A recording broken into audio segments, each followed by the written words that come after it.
Every experiencer has to overcome ontological shock, and we have to do it while the world tells us we're crazy. Because of this, each of us has our own story, our own helpful perspective, our own set of tools. These are the stories we share in the Experiencer Workshop. I'm always looking for ways for people to develop a better grasp of mental processes and just a better perspective, like kind of a more universal perspective towards this, something that's actually universally beneficial, because we lose a lot in interpretation. We lose a lot in theory when we attempt to come together and theorize, and you have a group of people that are all experiencing the same thing and they're all analyzing it through a different set of lenses. It's often hard to come to an agreement, but an agreement, in order for it to kind of push through together as a community and be more efficient and effective with helping each other, coming to some sort of an agreement that's universally acceptable is important, in my opinion. So I'd like to offer a perspective and see if it helps, and if not, then no. But it is what has helped me, and to people that I sponsor and speak to. It's also, how I ask that they begin to sort of compartmentalize their experience in order to make more sense of it. So I break the overall experience of life into three parts: observation, interpretation, and cultivation, with awareness being an unbiased underlying factor connecting all of those things. So let's break those three things down: observation, interpretation, and cultivation. So observation is just observation. It's just your body, right? It's raw sensory input. It's your eyes, ears, nose, taste, and hearing, and touch, right? So it's basically you collecting data from your environment. That's all it is. And on its own accord, it has no opinion whatsoever about what it's observing, right? Like your eyes don't have an opinion. Your ears don't really care what it hears. It doesn't have likes or dislikes. There's no analysis of its own. It's just doing its job, and that job is to collect data from your environment. That's it. That's all it really is. Okay. But it's not until it's interpreted in the mind, right, that we then step into interpretation. And that is cultivated by your judgments, right? Your overall life analysis, your emotions. Your emotions will interpret a moment. And even our dreams. Our dreams are a form of interpretation. That it's us with our opinions on everything, okay? It's with our likes and our dislikes, and I want more of this, I want less of this, that's good. Give me more of that, that's bad, get it away from me, right? It's our religious upbringing, it's our cultural upbringing as a society, and this is how we interpret the observation. And then there's your cultivation, which, again, there's a lot of different ways of looking at it. Some people will call it the collective unconscious. It's filled with our archetypes, it's filled with our long-term memory and the things that sort of unconsciously react and respond to the world. And if we look at interpretation, what interpretation is it's communication, right, between our cultivation and the way that we look at the world, the way that we analyze things on our worldviews. Okay. So I would say, right, if we can look at it like that, right? And let me back up real quick. Also, with our cultivation is our astral experience, as I've come to find out. So what happens with us? Okay. For the most part, until something like this comes into our lives, awareness primarily rests on observation, and it's sort of unified. We're sort of like a bit of an automaton, just this um, NPC kind of going through the world, reacting instinctively without thinking. Um, we don't know why we're doing the things that we're doing. We don't give a whole lot of and I'll speak personally for myself. In those moments, I thought I was mindful, but I wasn't at all. I wasn't mindful of my behavior and my speech and why I was doing the things that I was doing. And um, I was engaged in a lot of very sensory seeking behaviors, right? The world didn't make a whole lot of sense to me, but I knew that certain things felt good and certain things felt bad. So, and those things steered my life. I wanted more good stuff. Give me more love, give me more money, give me more good food, give me more, bigger housing, give me a better car. These, just things. I just wanted more things. And then I was relying on other people's observation of me having more things to have my sense of fulfillment. And I think this is most of the world, right? It's just like most of the world is just how it is, right?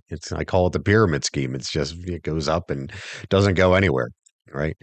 Um, but then what happens with this experience is that there's a veil that's kind of torn between observation and interpretation, whereas you get to consciously observe your interpretation of the world.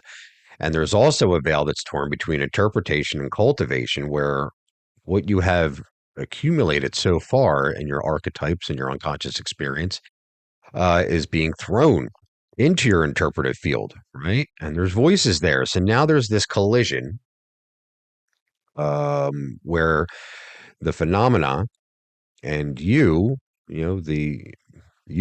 whatever sense of you have, meets there in the middle in interpretation, and it can be a shit show, especially if it's messy, because everything breaks apart, right? Your ego at that moment in time begins to break down and dissolve under the weight of non-local awareness.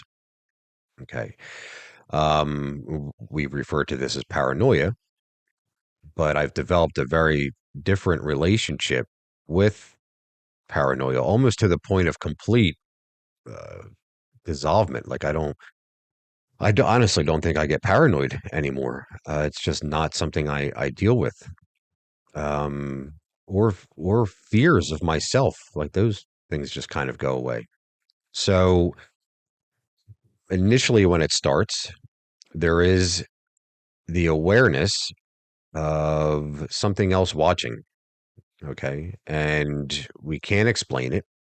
So we start peeking out windows. We start looking for hidden cameras. We start putting tape over our cell phones. We start blaming people for watching us. And what happens is that the voices from your field of cultivation have now broken into your interpretive field, into your interpretation. Okay, so now your observation's just way out of whack. What you have, uh, acclimated to up until this point in time as being your observation is no longer there. And this creates what we refer to as an ontological shock. So, what has to be done? What has to be done? You have to learn to adapt to a different form of interpretation, essentially, right? You have to learn how to interpret the world differently, which for a lot of us isn't a bad thing. Okay. So, and I'll speak for myself, and I'm sure a lot of people can relate when I say this, is that um, things happened in childhood and in adolescence that created trauma and that created fears towards the world. And that became my perspective. That's how I viewed the world. And even though time went on and I got older and the world around me is changing as the world naturally does, my perspective was frozen in time.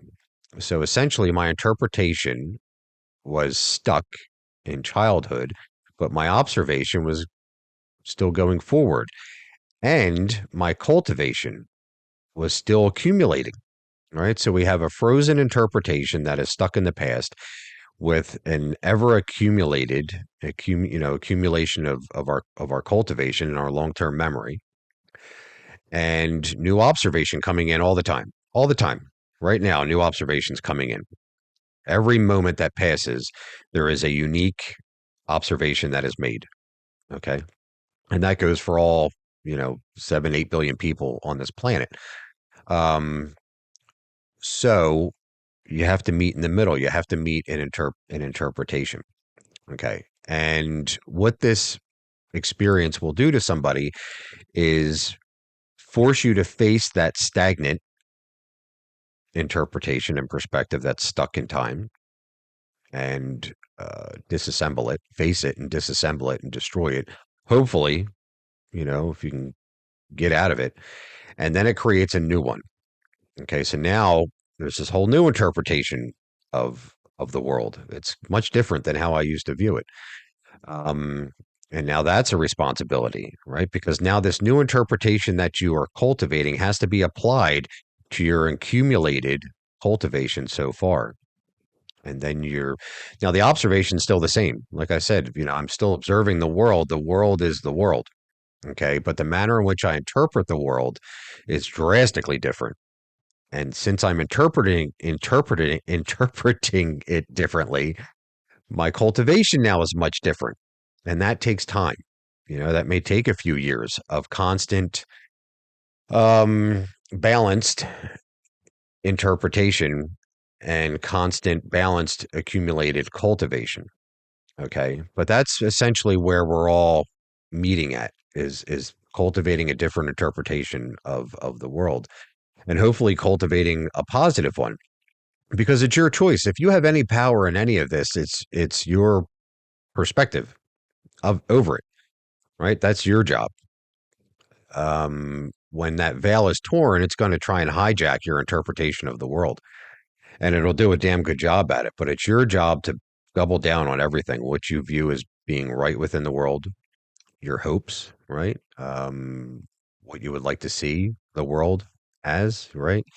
Um, the things that you have tackled in the past and learning how to forgive those things. And kind of an offshoot here, what I came to find like a perspective that really helped me to overcome my stagnant perspective in the past, was understanding that, everything really, I want to say most everything, but when I really think about it, it's like everything, um, was already here when I got here. When I showed up on this planet, uh, the religion was already here. The language was already here. The teachings were already here. The school system was already here. The social dynamics were already here. The ecosystem was already here. Like, all these things are already here. It's a preconditioned environment that we arrive in. And so for me to really sit here and say, "Oh, I am who I am by 100% choice of free will," is like just absurd. It's absolutely, when you can really look at that, like, how much of like you is you? Is there actually you that's there? Like, can I say this is mine, this is me? I am my beliefs. Like, no, all these beliefs that I had were pre-existing conditions on this planet when I arrived. And this is just what was handed off to me. And I said, okay, yeah, that sounds good. Whatever. I'll run with that. And then something like this happens, and then it's like, all right, you really got to push on the brakes and then really start to question, like, why? All right, like, why do I believe this? Why do I, does that actually make sense? And deal with your own sense of confusion in that moment. Yeah. So those three things, if you can, I'd love to hear feedback in the commentary for this, of course, if that helps. If it doesn't help, but being able to compartmentalize those things, okay, and understand that, your sense of you, like what you feel like, you're not your body. You're really not. Your body is it's measuring equipment, is really all your body is. And in this society, we put a lot of emphasis on our measuring equipment. How do I look? Like, I'm looking at myself in this camera right now as I'm talking, and I still instinctively do it. Am I presenting myself okay? Am I wearing something that other people would find appealing and attractive, right?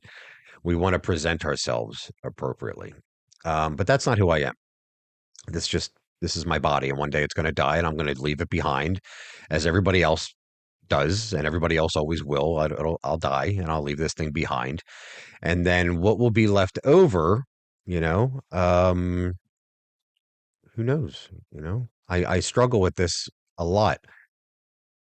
The what carries on after this, and I like to believe, because I've had crazy experiences with this where I've actually entered into what is known as the void, which is just wide open space. It's there's awareness, but it's just raw awareness, just raw awareness. There's no form. It's just awareness with no form. And you would think to yourself, isn't that scary? There's no fear. You say, oh, that's wonderful. Yeah, but there's no love either. There's awareness of love and there's awareness of fear, but no fear or love can be felt. And it's peaceful, right? So if anything I could say about my moments experiencing this thing referred to as the void is that it's peaceful. It's just, it is that peace that transcends all understanding, because there's no anything there. There's no cultivation there. There's no interpretation there, and there's no observation there. It's completely void of all three.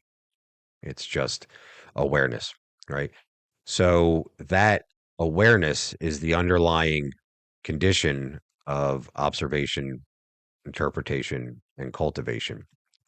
And it depends on where awareness rests that will create your reality in the present moment. And, there's no greater sense of importance than where your awareness is resting in the present moment. I've had experiences of dual awareness where I'm aware of this reality and I'm aware and observing another reality. And then there's this kind of split thing that occurs. You really have to keep it together in that moment.